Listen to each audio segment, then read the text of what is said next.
আরে আমি একজনে সেভ করাতেছিলাম, তুমি যদি এমনি ফোন দাও পরে তো বেটার গাল মুখ কেটে দেবো গা। আল্লাহ কইতে না কইতে বেটার মুখটা কেটে লাইছি, এখন বেটার কি জবাব পেয়ে দেই, হায় রে কি করি। কিরে তাই মালুস কি লিগা তাড়াতাড়ি কাট, একটা দাওয়াত আছে, দাওয়াতও যামু। ওই বাসাতে ফোন দিছে তো তাই একটু কথা কইতেছিলাম, আচ্ছা কাটতাছি। ভাই একটা কথা কই। ওন এবার কি এর একটা কথা তাড়াতাড়ি। কিছু মনে করেন না, মুশক আর আপনার যদি একটা ক্লিনশিপ দেই তাইলে আপনার অনেক সুন্দর লাগবো।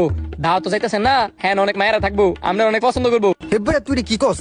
মায়ের লাগি আমার মুস ফালাই দিতাম, মুস আমার বংশ ঐতিহ্য, মুস যদি ফালাই দেই আমার তিজ্য পুত্র করে দিব। তোর যেটা এগুছি তুই কর। তারপরেও আপনি যদি মুস্টা ফালাইতেন আপনার অনেক সুন্দর লাগলো এলে। এত সুন্দর লাগতো না, আমি এমনি সুন্দর, তুই তোর কাজ কর। মুসা তো বড় বড় ঠিক না, দেখতে সজারের মতো মনে হয়। আপনি বংশের মানুষ তো এই আদিম কালের, এরা মডার্নে কি বুঝবো? আপনি মডার্ন যুগায় যদি এত বড় বড় মুসরায়েন তাহলে কি হইব? আপনার মুসটা আমি কাটতে দিই তাহলে দেখবেন ইউনিক ইউনিক লাগবো। ইউনিক তো হইতাম চাই রে, নিজের মডার্ন রাখতাম চাই।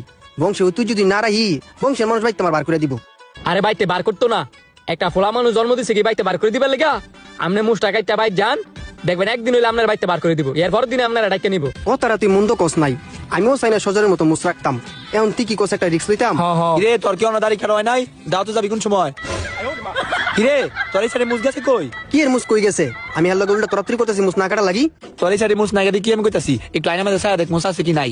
আয়নার দেওয়ার দরকার নাই, আপনার মুস আছে। ভাই আপনি আনিকে বঞ্চে বাইরে একটু হিসেবটা করতাম দেন। শেপ হাই কি একবার তোর কইছে শেপ করে দেন লাগিয়া? এই লাই কইছে, এই লাই একটু মডার্ন করে দিবার লেগা। মডার্ন করে দিবি বালা কথা, তুই আর মুস ফলাইছিস করে? তোরা দুইটা কি এর মুস করতাছস? কিরে তুই কি আমার সত্যি মুস কেটে লাইছস? দেই তো। কিরে আমার মুস গেল কই? আপনি না কইলেন আপনার মডার্ন বানাইতাম, এই কারণে মুসটা কাটতে লাইছি। হ্যাঁ তো ঠিকই কইছে, এখন তোর যদি মডার্ন বানান লাগে তাহলে তো তোর মুস কাটানোই লাগবো। আর মুস কাটছো না বাজিল ঠেলাটা বুঝবা। তুই মনে বললি গেছিস গা, আমার বাপ দাদারা কি কইছে যে একবারই মুস ফালাই দিব, হ্যাঁ তেজপুত করে দিব এবং বাড়ি কোনো সম্পত্তি দিত না। ভাই তুই বিশ্বাস কর, আমি আমার পর থেকে ফুসলাইতেছে আমার মুস কাটার লাগিয়া, আমার কোনো দোষ নাই, সব দোষ হ্যার। হে তুই কস না কেন, সব দোষ তোর। কিরে আমার ভাইতে কি কয় সত্যি করে ক, তুই ইচ্ছা করে মুস কাটছস না আমার ভাই কইছে মুস কাটার লাগিয়া? আমি নিজে দেখাছি না, আপনি কইছেন না আপনি ইউনিক হইতে চান, মডার্ন হইতে চান। হ কইছি এই লেগে তোর মুস কেটে লাইতেইব। আমি তো একটা বার কইছি না আমার মুস কাটার লাগি। দেখছেন আপনার ভাই কইছিল মুস্কারার লাগি, এলে কাটছি। এখন আপনার দিকে আমার উপরে দুঃসা বাইতেছে। তুমি ইউনিক হইতে চাও, মডার্ন হইতে চাও, আবার বেড়ার দোষ দাও। তুমি এনে থাও, তোমার লোক দেওয়া তো জন যেত না। তোমার লোক যদি বংশের করে দেয় পর দেওয়া দেবো, বংশের কোন সম্পত্তির ভাগ আমি পাইতাম না।